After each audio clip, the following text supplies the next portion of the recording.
Hello everybody, welcome back to my channel. আমি এসে গেছি তোমাদের সঙ্গে আরও একটি ভিডিও বা ব্লগ শেয়ার করতে।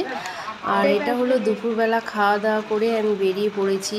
বৃষ্টির দিন, এখন বাজে দুপুর 2টো। বৃষ্টির দিন দেখেছো তো বৃষ্টি হয়েছে কেমন। আর সেখান থেকে আমি প্ল্যাটফর্মে এসে সেখানে ট্রেনের জন্য ওয়েট করছিলাম। ট্রেনে এসে গেছে এবং ট্রেনে আমি উঠেও পড়েছি।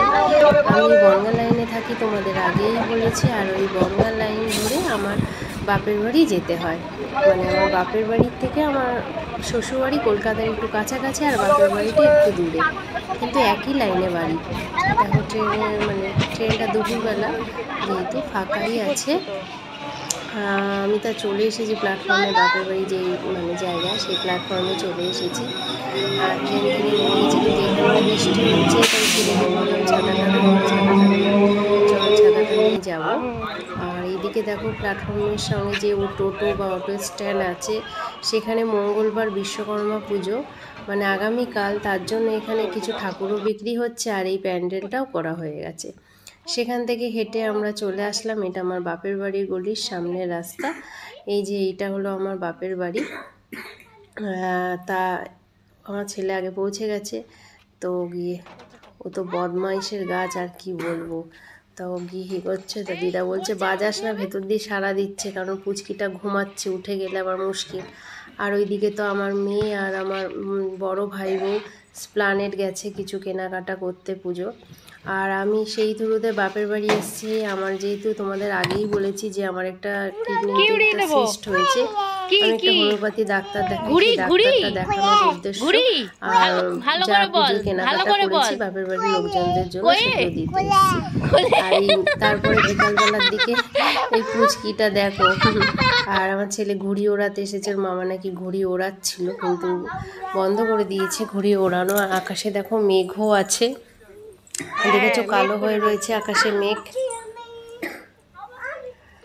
আর পুচকিটা বলছি কি ওড়াচ্ছি, বলে ঘুড়ি ঘুড়ি। আর আমাদের না ছাদে অনেক গাছপালা আছে, তাও তো আরও গাছপালা নষ্ট হয়ে গেছে। আর বাবাকে বলছি ঘুড়ি ওড়াও ঘুড়ি ওড়াও। কত গাছে কুল গাছ ছিল, পেয়ারা গাছ ছিল, কামরাঙা ছিল, সবেদা ছিল, ফলের সব রকম ফল গাছ ছিল। আমার ছেলে ওই পাশে একটা ইয়ে ধরে ছিপগুলো ধরে, এবার ওই জন্য এই পাশে একটা ছিকে ধরে দাঁড়িয়ে পড়ছে। আর ওর কি আনন্দ হচ্ছে ছাদে। আর আমার ছেলের সাথে বেরিয়ে পড়ে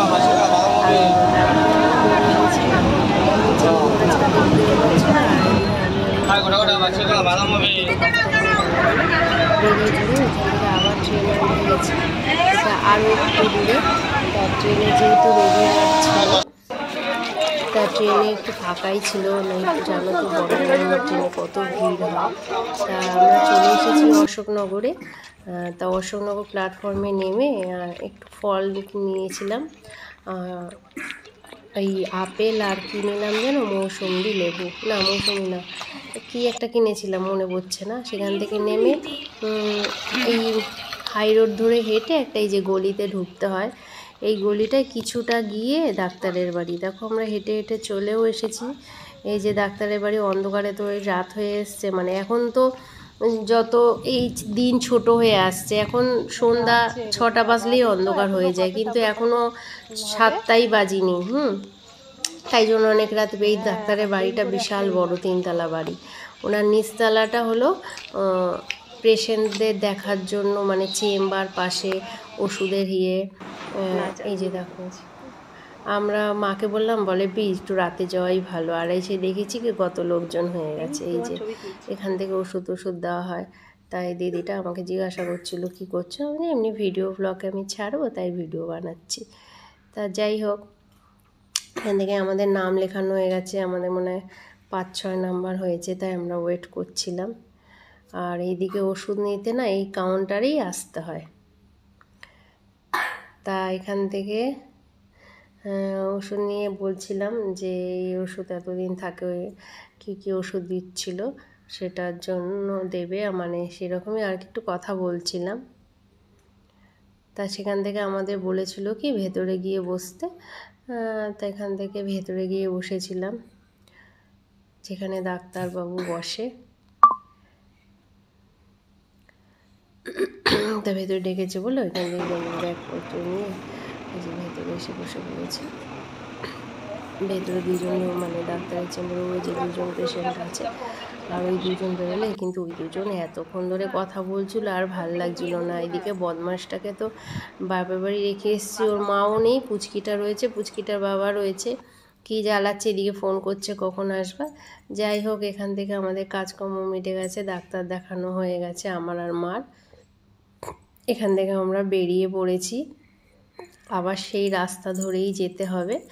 তা রাস্তায় হাঁটতে হাঁটতে একটু কথা বলছিলাম মার সাথে, আর ওই ডাক্তারের ব্যাপারেই বলছিলাম।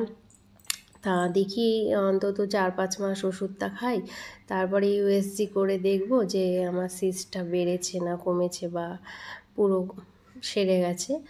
তা যাই হোক, ডাক্তার বলছিল যে তুমি এখন কি ইউএসজি করবে? বললাম না, এই সবে তো 2 মাস খেয়েছি, আর এই মাসটা খাই, আর সামনে আর 1 মাস খাবো, তারপরে 2 মাস মানে আর 2 মাস খেয়ে তারপরে দেখব। তা যাই হোক, সেই রাস্তা দিয়েই আসছে, আর এই রাস্তার পাশে না গাছপালা, এই যে পুকুরের মতন আছে, কিন্তু তোমাদের রাতের অন্ধকার হয়ে গেছে বলে অতটা ক্যামেরায় আসেনি, বা আছে লাইট আছে রাস্তায় আছে, পাশে নেই, পাশেগুলো তো অন্ধকার জঙ্গল মতন। যাই হোক, প্ল্যাটফর্মে চলে এসে আমরা ট্রেনে উঠে গেছি, আবার মানে বাপের বাড়ি ব্যাক করবো বলে। এখানেই আমরা ভিডিওটা শেষ করছি। প্লিজ বন্ধুরা, তোমরা আমার চ্যানেলটিকে সাবস্ক্রাইব করে লাইক করে দিও।